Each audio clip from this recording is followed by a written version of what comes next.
حلقه یگانه میتونه یه هابیت رو نامرئی کنه، چرا همین اتفاق برای ساورون خالق حلقه یگانه نمیفته؟ بزن بریم ببینیم دلیلش چیه.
کتاب‌های ارباب حلقه ها گاندالف هشدار میده که در صورت استفاده از حلقه یگانه شما فقط نامرئی نمیشید.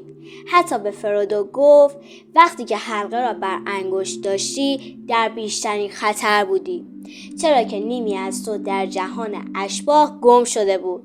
به عبارت دیگه نامرئی شدن تو دنیای ارباب حلقه ها یه جادو نیست.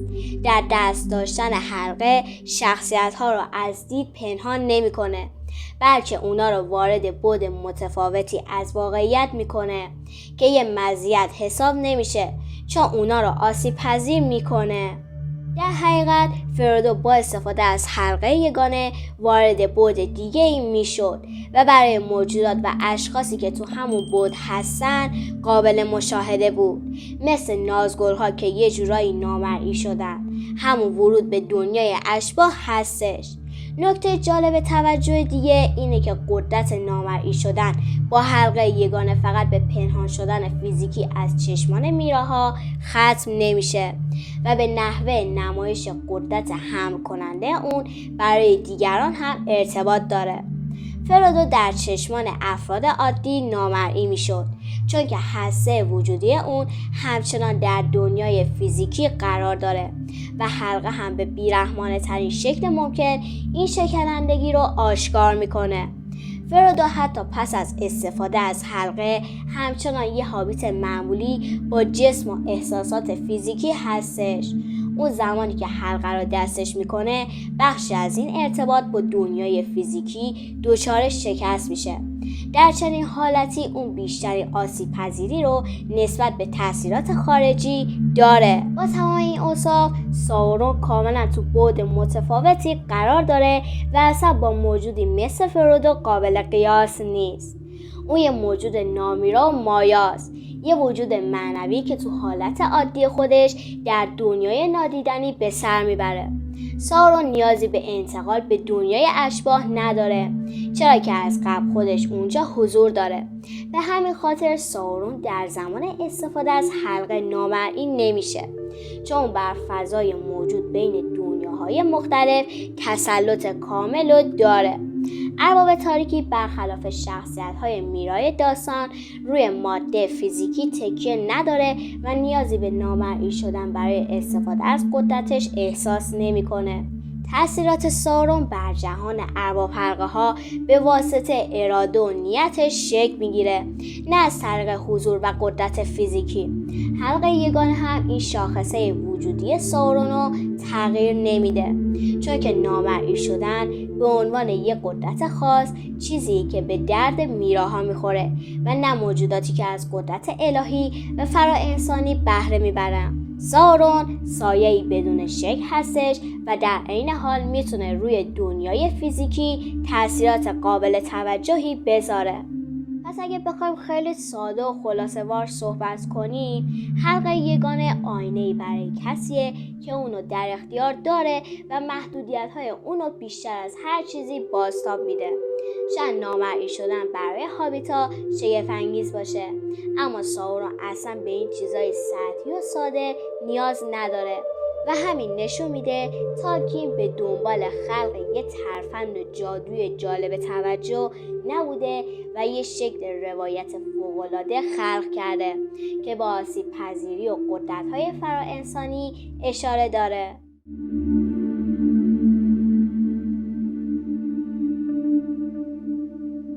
حالا میرسیم به مهمترین مسئله. نامرئی شدن در دنیای ارباب حلقه ها به نوعی یه ضعف و آسیب آشکار هستش. فرودو شاید از چشم میراها و شخصیت‌های معمولی که اغلب خطر جدی براش ندارن پنهان بشه، اما در عوض بیشتر از همیشه برای موجوداتی که تو دنیای اشباح هستن در خطر شکار هستش. زمانی که فرودو حلقه رو تو دست داره کمی از قابلیت‌های فیزیکیشو از دست میده، اما تو دنیای نادیدنی بیشتر تو معرض مشاهده قرار میگیره. همین مورد به خصوص خطر حقیقی حلقه رو فراتر از مسائل اخلاقی و روانشناختی میکنه و ما با یک خطر محسوس‌تر یعنی خطر وجودی مواجه میشیم. تالکین نشون میده که حلقه یگانه فقط روح شخصیت‌ها رو به فساد نمیکشونه، بلکه وجود اونا رو به تغییر میرسونه. هر بار که فرودو از حلقه یگانه استفاده میکنه همزمان احساس ترس و شگفتی داشت.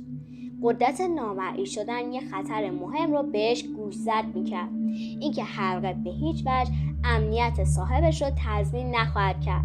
تنها چیزی که عوض میشه نوع خطراتی هستش که فرودو با اون مواجه میشه. به همین خاطر ساورون هر بار که فرودو حلقه رو دستش میکنه میتونست اونو ببینه و پیداش کنه.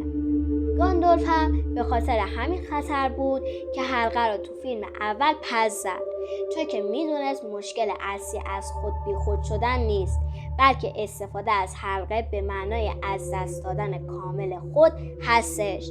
در ضمن هرچی فرد بیشتر حلقه رو دستش کنه بازگشت از تاریکی دشوارتر خواهد شد. اگر نگاه کوتاهی به نازگل‌ها بندازیم به بهترین شکل ممکن این حقایق رو درک خواهیم کرد.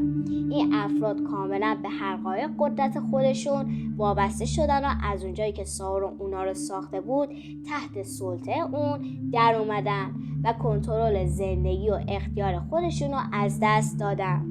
در ادامه اونا حتی به اشباحی در دنیای نادیده تبدیل شدن و دیگه نتونستن به طور کامل به دنیای فیزیکی برگردن. ناپدید شدن برای موجودی مثل ساورون بی‌معنی هستش و این نه یه نقص در طراحی حلقه بلکه یه جهانسازی قدرتمند و شگفت‌انگیز از سوی تالکین به حساب میاد. این نویسنده فراموش نشدنی تفاوت‌های مهمی بین میراها و موجودات جاودانه ایجاد کرده و نامرئی شدن هم تنها یه ابزار برای نمایش تاثیر استفاده از قدرت‌هایی که هیچ درکی از اونا نداریم. برای فرودو پنهان شدن از چشم میراها نتایج دلخراشی داره، در حالی که برای ساورون چنین مفهومی وجود نداره. امیدوارم خوشتون اومده باشه. تا یه ویدیو دیگه دوستتون دارم. خدافظ.